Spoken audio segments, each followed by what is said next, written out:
நான் 7ஆம் வகுப்பு படிக்கிறேன். நான் இப்பொழுது ஐயா கலைஞர் அவர்களை பற்றி கூற வந்துள்ளேன். கலைஞர் அவர்கள் 1924ஆம் ஆண்டு ஜூன் 3ஆம் தேதி பிறந்தார். இதன் தந்தை பெயர் முத்துவல்லர், தாயார் அஞ்சுகாம்மையார் ஆவார். இவரின் இயற்பெயர் தட்சிணாமூர்த்தி. இவர் தமிழக முதல்வராக 5 ஆண்டுகள் பதவி வகித்தார். இவர் 1969ஆம் ஆண்டு தமிழக முதல்வராக பதவியேற்றார். மே 2006 தமிழக முதல்வராக பொறுப்பேற்றார். இவர் திரையுலகில் பல பட்டங்களை வாங்கினார். எம். ஆர். ராதா இவருக்கு கவிஞர் கலைஞர் என்ற பட்டத்தை அளித்தார். இன்றும் அப்பெயரால் நாம் அவரை அழைக்கின்றோம்.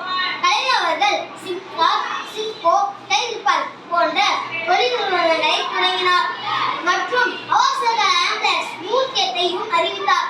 தமிழக பெட்ரோல் சேவையும் அறிவித்தார். பெண்களுக்கு சொத்தில் சம உரிமை இருக்கிறது என்ற திட்டத்தை கொண்டு வந்தார் ஐயா கலைஞர் அவர்கள். மகாலட்சுமி உதவி திட்டத்தையும் கொண்டு வந்தார். கலைஞர் கருணாநிதி அவர்கள் தொழில் விடுதி நுழைவுத்தேர்வை ரத்து செய்தார். முக்கியமின்றி குடிசையில்லாத கிராமத்துக்கு மாநில குடிசை மற்றும் வாரியத்துறை என்னும் கொள்கையை அமைத்தார். கலைஞர் கருணாநிதி அவர்கள் 75 திரைப்படங்களுக்கு திரைக்கதை வசனம் எழுதியுள்ளார்.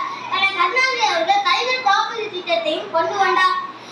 நம் தமிழக முன்னாள் முதல்வரான இந்திய அரசு தலைவரான கலைஞர் அவர் 2018ஆம் ஆண்டு ஆகஸ்ட் 7ஆம் தேதி உலகிற்கு வந்தார். அவர் மறைந்தால் உங்கள் மண்ணை விட்டு மரியாதை, மக்கள் மனதை விட்டு மரியாதை. இன்னும் அவர் காற்றில் வாழ்ந்து கொண்டிருக்கிறார் என்று கூறி விடை பெறுகிறேன். நன்றி, வணக்கம்.